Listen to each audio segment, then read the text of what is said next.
દિવસ જશો યાર ન હોય નાખા હા એટલે કેમાંથી નીકળો છો હાવ સાફ કરી દઉં મેં આમાંથી નીકળ્યા ઘંટીના તું કે છે ને આમાં ખેડું છે એમાંથી હું મેં ખેડું તો નીકળ્યું એમાં કાંઈ નહીં એક વખત સાફ કરી નાખો પછી છે ને બાવા થઈ ગયા સ્માઈલ કરતા જો તો ખરા ઘંટીમાં બાવા થઈ ગયા છે માણસો બાવા થઈ ગયા છે અમારી એક ખાટો બનાવીશ કોઈ નો ખાય તો કાંઈ એટલે મને ખબર પડે કે તમારે ખાવું કે ન ખાવું એમ મારે દાલે કરતા પછી રાજમાન શાક ખાવાનું ધક્કા ખાધા રાખવાના બસ ક્યાં આગળ જવું છે ગામડું હોય તો વળી જવું પડે આ ક્યાં આગળ જવું છે hello every welcome to my new blog તો કાલ મમ્મી શ્રીમતમાં ને ગયા હતા સારું સારું જમતા આવ્યા છે હું એકલો ખાલી બાકી રહી ગયો હતો બાકી આખું ઘર ગયું હતું કેવી મજા આવી તમને બહુ મજા આવી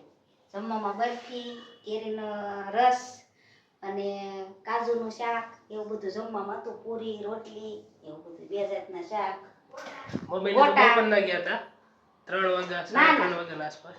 તો 5 વાગી ગયા કહેતા હતા ને 3 વાગે એમ જવાનું થયું પછી તડકાનું ફાર્મમાં કોણ આવે એટલે પછી મોડા જ જવાય ને કઈ છોકરાવાળા તોય સાંજે 9 વાગી ગયા કાકા છે 9 વાગે આવ્યા રાતે રાતે 9 વાગે આવ્યા અને અત્યારે પાછી એક પ્રોબ્લેમ થઈ ગઈ છે કે કાલ તો મમ્મીની જલસા કરી આવ્યા મતલબમાં કે જમતા આવ્યા શ્રીમતમાં જતા આવ્યા ગોપીબેનનું શ્રીમત હતું એમાં અને અત્યારે ઘર ઘંટીમાં મમ્મી એમ કે ડેઈલી સાફ કરી જાય પણ છતાંય ઘર ઘંટીમાં બાવા થઈ જાય છે જો આવું બધું નીકળે એટલા બાવા થઈ જાય છે આ સાફ કરવી પડે અત્યારે હાવ ચોખ્ખી કરી હોય તો એટલું થઈ જાય છે આ બધું ક્યાંથી આવે એ જ નથી ખબર પાછું એક વખત સાફ કરી કાજલને કહું છું હું એમ જોતી જ નહીં કે ઊંધડી નથી ને પણ ઊંધડી નથી ઊંધડી પૂરી દીધી પાંજરામાં ઊંદેડી પહેલા એકે પકડાતી નહોતી અને હવે તો 2-3 વીતી હતી ઓટોમેટિક પિંજરું બહાર મૂકી ઘરમાં નથી મૂકતા બહાર મૂકે એની રીતે એમને પડ્યું હોય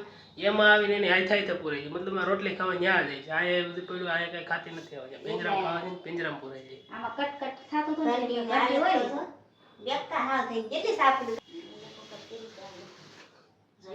આ એવું છે એ સાફ કરજો તો હજી એવું દિવસ જશો યાર ન હોય નાખા હા એટલે કેમાંથી નીકળો છો હાવ સાફ કરી દઉં મેં આમાંથી નીકળ્યા ઘંટીના તું કે છે ને આમાં ખેડું છે એમાંથી હું મેં ખેડું તો નીકળ્યું એમાં કાંઈ નહીં એક વખત સાફ કરી નાખો પછી છે ને